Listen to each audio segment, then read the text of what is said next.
Hey everybody, it's me, Jill, and welcome to Jill Informed. This is the recap of The Real Housewives of Beverly Hills, Season 13, Episode 1, The Eaglewoman Has Landed.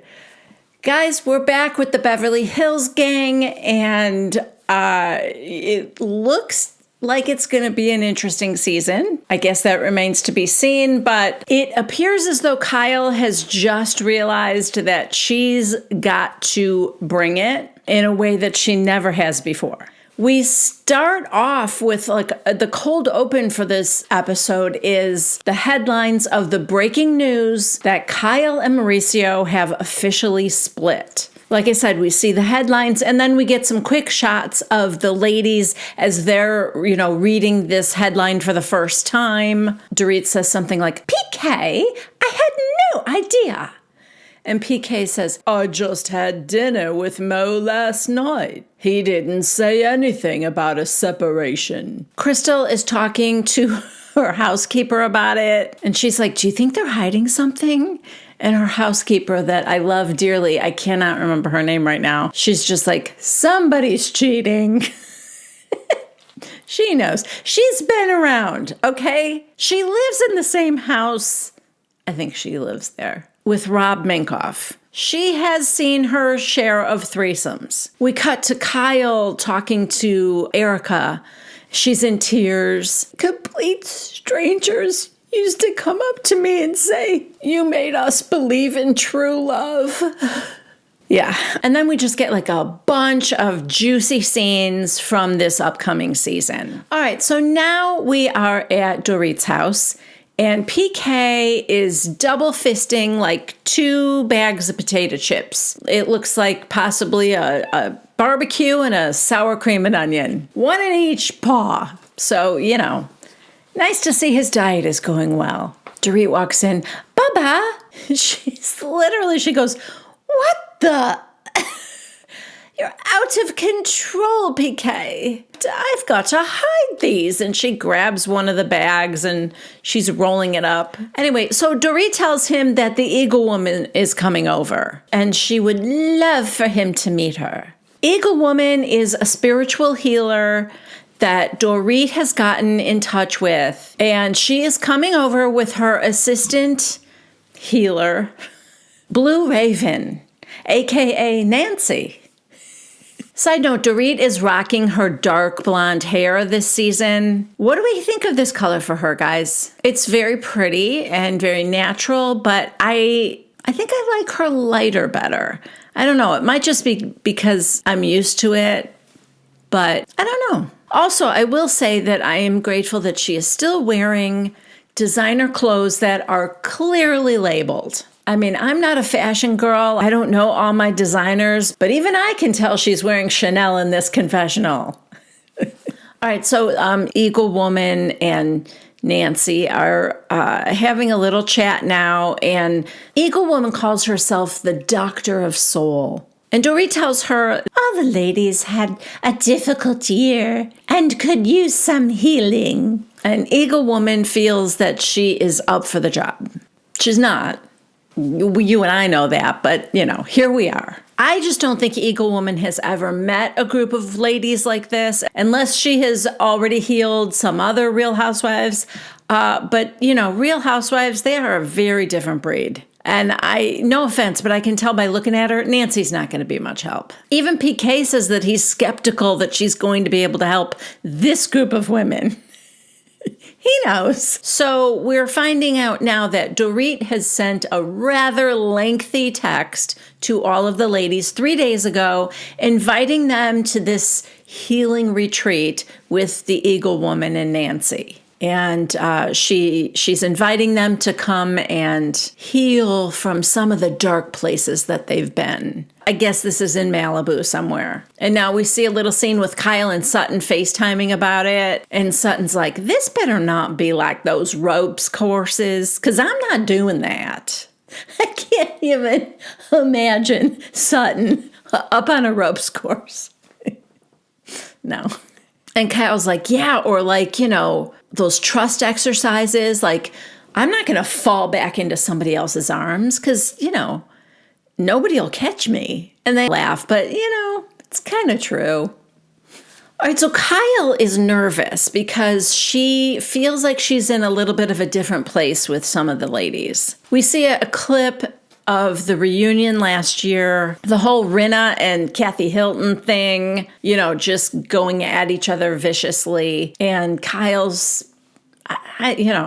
cried through about 75% of the reunion. And I'm counting all three. Erica also has some trepidation about seeing the ladies again because she knows that she was vicious last year. Well, first of all, we do get a flashback to last year's, fuck you, orphans and widows.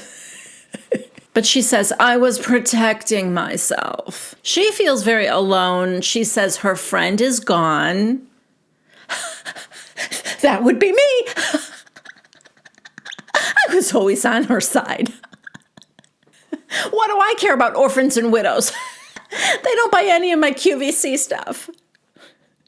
Have you ever seen an orphan in one of my dusters? See, when she says that her friends are gone, we do see this little text exchange between Lisa Rinna and NBC Universal, which definitely, looks like Lisa is telling them, thanks for 8 years, but I'm not coming back. So if we thought that she was fired, this is to prove that she wasn't. I don't know. I didn't really care if she was fired or not. I just feel like she needed a break from this show. It was not doing her any favors. Lisa Rinna is such a hustler and works so hard. Like, her work ethic is intense. I've always got to be hustling. And for this show, for this role, she took, this is just me, I feel like she took all of her soap opera skills and brought them to a reality show. So all these over-the-top fights and stuff that, you see in a soap opera, she worked too hard to be the villain. And it was probably costing her friendships. And I think it's just a good thing for her to not be a real housewife. I think she needs to get back to who she really is as a woman, But what I was going to say earlier is it's interesting to me how when, a new season begins and the cameras pick up again, how many of these women haven't seen each other since the last reunion, They really are just coworkers and not friends. And that's part of the knock on Housewives now, right? It's gotten so formulaic, it's gotten so scripted, and there's no organic friendships or relationships anymore, or very few, that now we're just assembling a group of women, that live in the same zip code and the same tax bracket, and let's, make them go on vacation together. That's kind of what it's turning into. Anyway, Erica's a little bit nervous, but all the women are arriving at this retreat, and when Erica walks in, skinnier than ever, Kyle too, but everyone goes, oh my God, look at you. You're so thin. And Erica goes, hormones. Hormones? Sure. Let's go with that. Oh God, in Dorit's confessional, she goes, hormones? Is hormones spelled Ozempic? Okay. All right. I see you, Dorit. This could be Dorit's year. I know everyone is talking about Kyle and the buzz of, the end of her marriage and her possible foray into lesbianism, but Dorit is starting off strong. Let me just say that. All right, it is time for the ladies to go outside, and they're going to be sitting under a tent and have, that's where the healing is going to take place. So Nancy is leading them out, and oh my God, Nancy has a lovely voice. She's banging the drum while she sings, breathe, just breathe, breathe through me. I don't remember the tune, but it was wow. All right, Blue Raven, there might be a little more to you than I thought, Nance. Oh, and Eaglewoman is doing a little dance while she's singing. This part is a little unexpected. Okay, the ladies are told to just sit anywhere that you feel comfortable. And Erica starts to sit down on a table. And she's like, oh, is this a chair? No, that's a chair and that's a chair. That was just like a little like wicker table. All right, so Dorit says that she'll start. And she says, I felt very hurt by you, Erica, and I'm sure you know why. Erica is just stone-faced.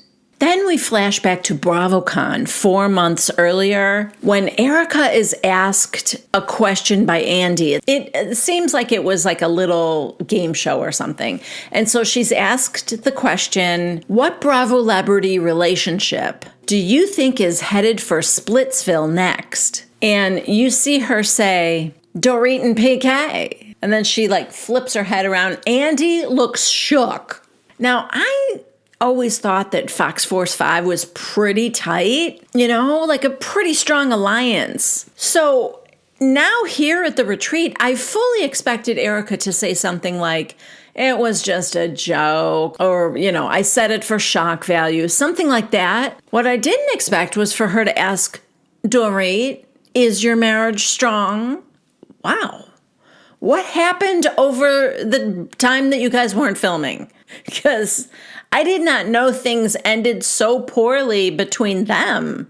Well, no, I guess they didn't. I guess really that's just because of BravoCon. For these Housewives shows to really be interesting, the cameras need to be filming all year long. We need to just capture all the best moments and make a show out of that instead of trying to fabricate little, dinners and parties and, I know that's not feasible, but that's what I would like. As a viewer, I just want the highlights. Anyway, Erica does say, I didn't want to answer the question. And Dorit goes, but you answered it like someone who really wanted attention. And Erica's like, hey, I'm a showman. I walked down to the end of the stage and I gave the people what they wanted. In Dorit's confessional, you guys, Dorit is coming out of the gate at a full tilt. She goes, yeah, she walked down the aisle, shaking her hair, delivered her line, and turned and was sitting down very satisfied. That's not a showman. That's a bitch.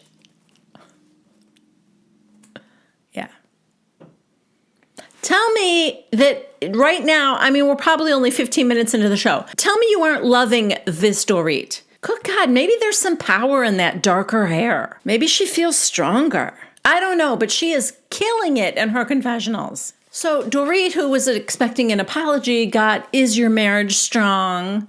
Sutton in her confessional said, the only rumor I ever heard was the night that PK got his DUI, there may or may not have been a woman in the car with him.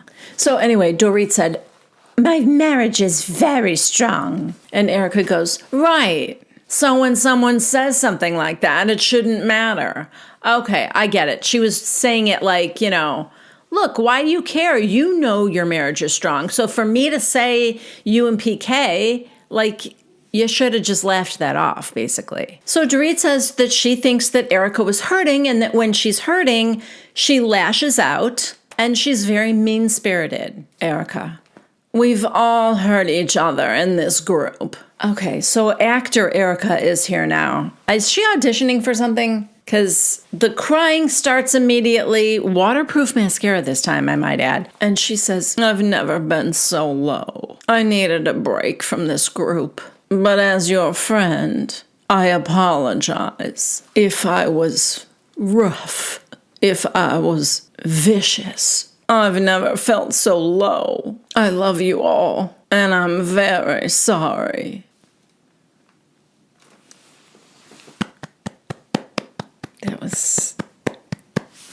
Thank you, Erica. That was great. Next, it's almost like somebody who was told, this is how you act sincere, and she was remembering her lines. Oh, okay, this is how I should act sincere. I don't know. Am I being too hard on her? I don't know. Anyway, Kyle went running over to her and hugged her. So she thought it was authentic. Maybe if I was sitting in the circle, I would have felt it more. Eaglewoman now just takes credit for it and says it was a real breakthrough. And Kyle asks if she can go next. So Kyle says, we've never had problems before, but the stuff with Kathy really strained our relationships. So then we get a flashback to the reunion when all the fun accusations that Kathy made came out. Shall I refresh our memories? I think so. Let's do it. Kathy called Dorit a stupid, useless idiot. Crystal and Sutton are pieces of shit, useless idiots who should be fired. She also said, I can't believe I have to be around these fucking peons. They need to go away. And I will destroy Kyle and her family if it's the last thing I do. Oh, Kathy Hilton, you will be missed this season. You will be missed. Anyway, Kyle was so upset and just felt like alone, like she was drifting on an island alone. And when she looked up, she wanted, I don't know, someone to come and hug me, but like nobody was even looking at me. Yeah. I guess she was especially hurt by Sutton and Dorit because she's closest to them. She kind of blames Sutton for not wanting to give up, like going to all of the Kathy Hilton parties with all the celebrities, which is kind of a thing to say about your friend. I don't know if it's true or not, but Sutton seems to have her own connections. I don't know that she needs Kathy Hilton, but that seems to be Kyle's reason why Sutton didn't totally side with Kyle or whatever. I don't know. Anyway, the Eaglewoman is calling it a success. She has done it, and she encourages them all to, stand up and get closer together. So this whole thing ends in a group hug. I don't know if Crystal, Sutton, and Garcel didn't have anything to say, but we didn't hear from them in this scene at all. Apparently, they just drove to Malibu and sat on a stump for no reason. All right, next we are at Sutton's store. Sutton. She bought a horse, I guess. I don't know. She said, I'm half Texan, as though that's an explanation to why she bought a horse, because I'm not sure. She may have said she wanted to start riding again or something. I don't know. Anyway, her good friend Jennifer Tilly shows up, and they have a little lunch there in the store. I'm not even sure what the whole purpose was. She just talks about how much silly fun she has with Jennifer. And one time when we were on a plane and I thought I was putting earplugs in, I actually put Jennifer's salted caramels in my ears. And we had a real devil of a time getting them out. What?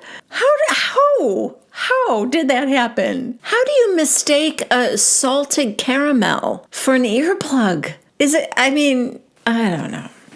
She must have taken something, right? Anyway, they're chatting about the store being 4 years old and all Sutton's successes. And she said that she would like her ex-husband to see her success. When they first got married, they both worked and they were on equal footing.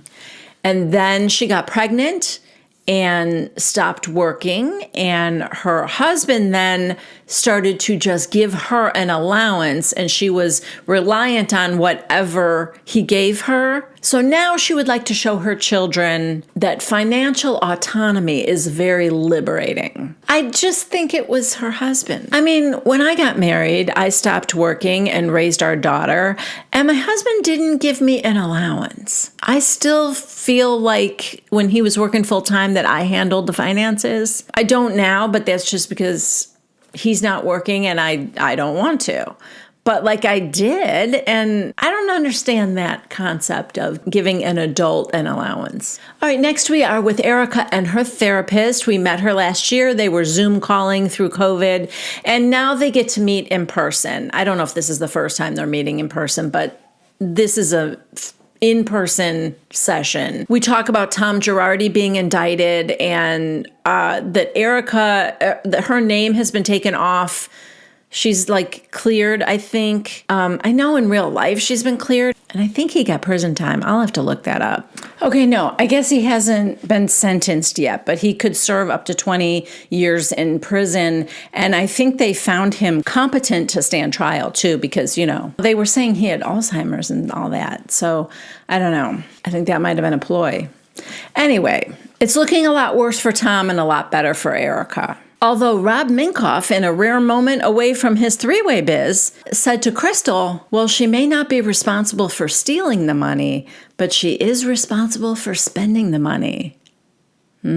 So true, Rob. Now, can you fit a three-way in on Tuesday at 1 p.m.?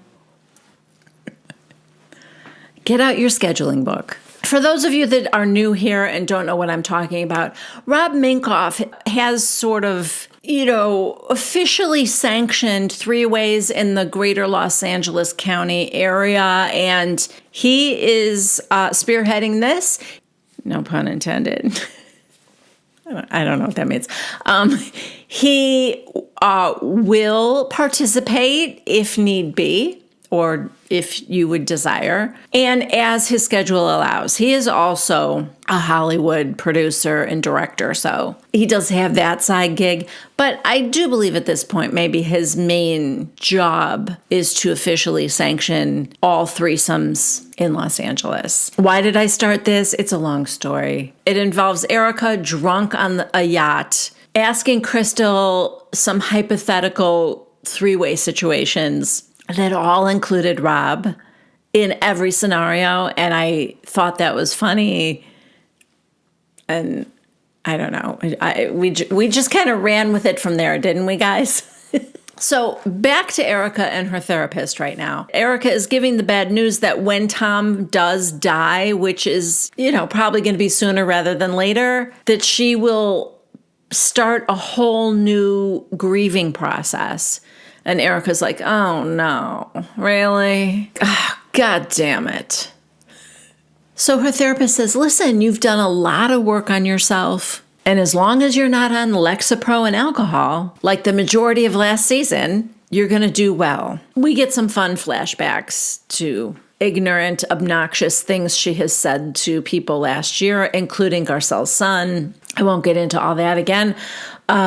Erica does say that I'm not on Lexapro anymore at all. So then Erica tells her therapist that she would like to be a better friend. And her therapist says, well, you need to look at what your friends are going through and have empathy for them. Erica, how do I get that?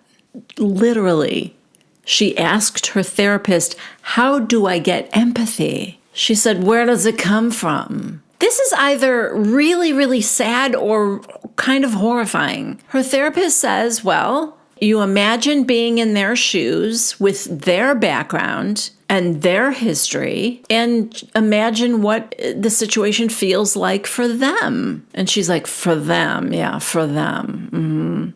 It's like she's trying to take notes on how to be empathetic. I mean, can empathy be taught? I don't know. It's kind of scary. And then I do feel bad for her then if she doesn't have that in her already and she's trying to do it. I mean, it explains why the only people around her are the ones that work for her. Her hair person, her makeup guy, her, you know, whatever. It's like people that she thinks she's hanging out with are on her payroll. Mikey. I don't know. I think she would like to have a real friend that she's not paying, that just wants to come to her shitty neighborhood and, you know, swim in her shitty pool. Okay, the next scene is Kyle coming over to Dorit's house, and they're having, you know, a salad and some pizza. Kyle hasn't had alcohol in over 7 months. She says that her behavior at Garcel's party was terrible. Yeah, it was. And listen, I, for one, if I don't have to ever see Kyle do the splits again, then it's worth it for that alone, that she's not drinking. Kyle says she hasn't talked to her sister Kathy in I don't remember how long, but a long time. And that she has decided that she is not going to let anyone mistreat her anymore. She didn't deserve it. And as Kathy's little sister, she tends to, allow that kind of thing, but no more. Okay, so they talk a little bit more about what a rough year it's been for everybody. Dorit's dealing with PTSD still from the break-in, and she feels like PK has been spending more time than ever in London, and she's just feeling really disconnected from him. She said, "For the first time ever, I thought, is it possible that PK and I might not make it?" And Kyle goes, "I've had those thoughts." Yeah, we know. She's like, "I think that's normal." Yeah, I mean, not necessarily. It's not normal. That happens very often, but also it's not like it happens to everybody. All right, in this next scene, we are with Garcel and her twin boys, Jade and Jax. They're 15 years old now. They're taller than her, and they're having a picnic on the beach. She's been working in Atlanta a lot. She doesn't get to see them often. They've been staying with their dad. I think, is that show? She's on some show on Hulu. So I wonder if that films in Atlanta, maybe. Or maybe it's a movie. She is legit the busiest, like career-wise, housewife that I think I've ever seen. We've had legit actresses as housewives before, but not currently working. Is she still doing The Real? Maybe. So she's got that talk show. Oh, maybe that ended. But she's got a series on Hulu. She does movies. I feel like she's got her own production company or something. Am I making that up? I don't know. So that kind of sounds familiar. She's busy. She's a busy lady. And I feel like we may not have her as a housewife for too much longer. Anyway, I guess her son Jade has a girlfriend, Ashlyn, and he's like, guess what I'm writing? He's like carving into a piece of driftwood. And they're like, "Ashlyn, oh my God, you are so in love with that girl." And they're kind of teasing him about that. Like I said, the boys have been staying with their dad. Garcel is feeling a little bit guilty about that. I guess they're with her now because Jade asked, "Can I stay with you for another week?" And she said, "Of course you can." And then Jax said that he wants more freedom. And Garcel said, "I feel like you get a lot of freedom. I feel like you won't let me parent you. Like if you're sick, I want to take your temperature. I want to take care of you. But you just keep saying, no, I'm fine. And Jax said, "I get that. That's fair. But I feel like I needed that 2 years ago, not now. Most of the parenting I needed, I just did it myself." And Garcel goes, "So are you saying I wasn't a mom then when you needed me?" And he goes, "Yeah." Ooh. Oh. Even Jade kind of jerked his head at his brother like, "What? Like you're telling mom she wasn't a good mom?" Yeah, Garcel, I think he even says it was like a knife in the heart in her confessional. So Jax said, "There were times that I feel like I needed more from you than you were giving me in terms of parenting. But now I don't need as much. It's that simple." He's not yelling at her. He's not crying. He's not being dramatic. He's pretty matter of fact about it. And then he says, "My intention is not to hurt you. I just think what needs to be said, whether it hurts or not." So Garcel said, "Well, for the times that I wasn't there enough and you needed me, I'm sorry." And Jax goes, "And I'm sorry too. I'm glad both of us can admit faults from the past and mature from that." And Garcel goes, "Who are you?" And he goes, "I'm the kid you raised. I think I'm doing okay." And she goes, "I think you're going to be great." And then she talked about, in her confessional, about how different, you can raise kids the same way, but they're just different. And when she grew up, it was one size fits all parenting. And now you kind of have to look at the individual child and parent them as needed. And that, I guess, Jade is very different than Jax. And, I think she said something like, "And what do you want?" to Jade. And he goes, "Me? I want to go see Ashlyn." So, yeah. One child seems to be a little bit deeper than the other, which is fine. They're 15-year-old boys. They're both great. Okay, and in this last scene, we are at Kyle and Mauricio's house. Mauricio is in his office on the phone, talking to his assistant, dealing with some scheduling stuff. He has to go to Portugal. He has to go, I don't know, somewhere else for work, I guess. And, Kyle's waiting for him to get off the phone. She seems irritated. He seems irritated because it's work.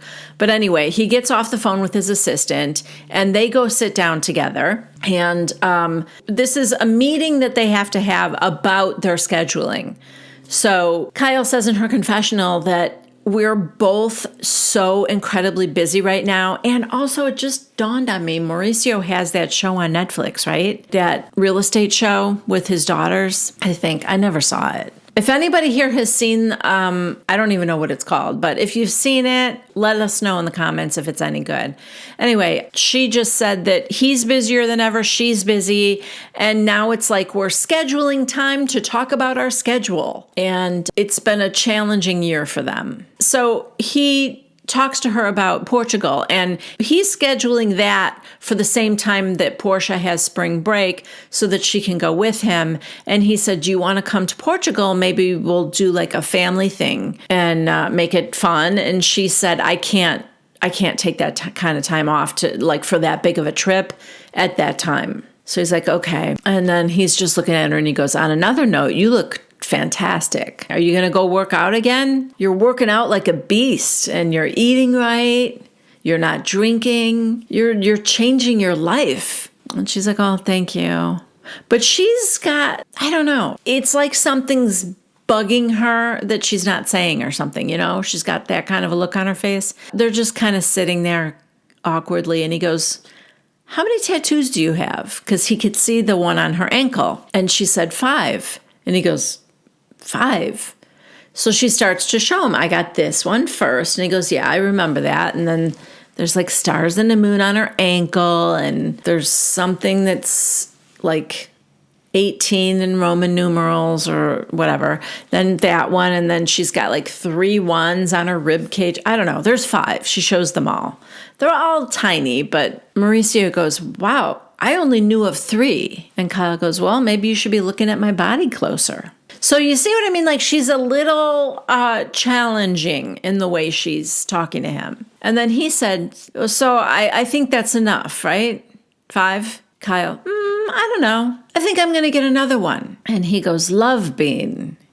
Love bean. I don't like that. Maybe it's cute. It might grow on me. He says it twice. We'll see how often he says it. He goes, love bean. That's enough. 5 is a lot. And Kyle's basically like, if I want to, I will. It's my body. Mauricio, I will not allow that. You don't need any more tattoos. Okay, well, sorry. Had me, lost me, Mauricio. You're not going to allow a grown woman to do what she wants with her own body? No. Now I'm getting 2 more. No, she just said, it's not your choice. Mauricio, honey. Now this scene is awkward. Now he's irritated, and I think he's like, doesn't know why she's acting the way she's acting. And then I'm not sure why he said, I won't allow it, if that's normal, or if he just, is saying that because she's acting the way she's acting. I don't know, but it's very weird. And for some reason, I get the feeling, it feels like Mauricio is conscious of the cameras right now. I don't know why I'm saying that or why I'm getting that feeling, but that's the level of like how awkward it is. It's like, I'm getting the feeling that he's not being himself and that as soon as the cameras are down, he's going to talk to her about this. Whatever. Anyway, she says, you don't have a choice. And he just goes, honey. And she leans forward and she goes, you don't have a choice. Real snotty. Yeah. And then I have closed captioning on, and it just, the look on Mauricio's face is like, what? He doesn't understand where this is coming from. Like I said, I have closed captioning on, and it just says in brackets, tense music. Yeah, because it's tense and awkward. But that's it. That is it for this episode. It is a new Kyle, guys. She is not going to be pushed around or told what to do by anyone. Yeah, it's sort of immature in a way. It's like the little girl Kyle, who was always the little sister and bullied by her older sister Kathy. It's like she's rebelling at, what is she, 54 years old? Yeah, it's weird. It's a little bit weird. But maybe it'll be interesting. You know, if it turns into a love affair with a woman, can it be all bad? Of course not. It's gonna be a fun season. Let me know in the comments what you guys think of this episode. What your thoughts are about the season to come. All of it. And if you liked this recap, please give it a thumbs up. If you are new here and you haven't subscribed to my channel yet, or even if you're not new here and you haven't subscribed yet, consider it. All those things help me and help my channel.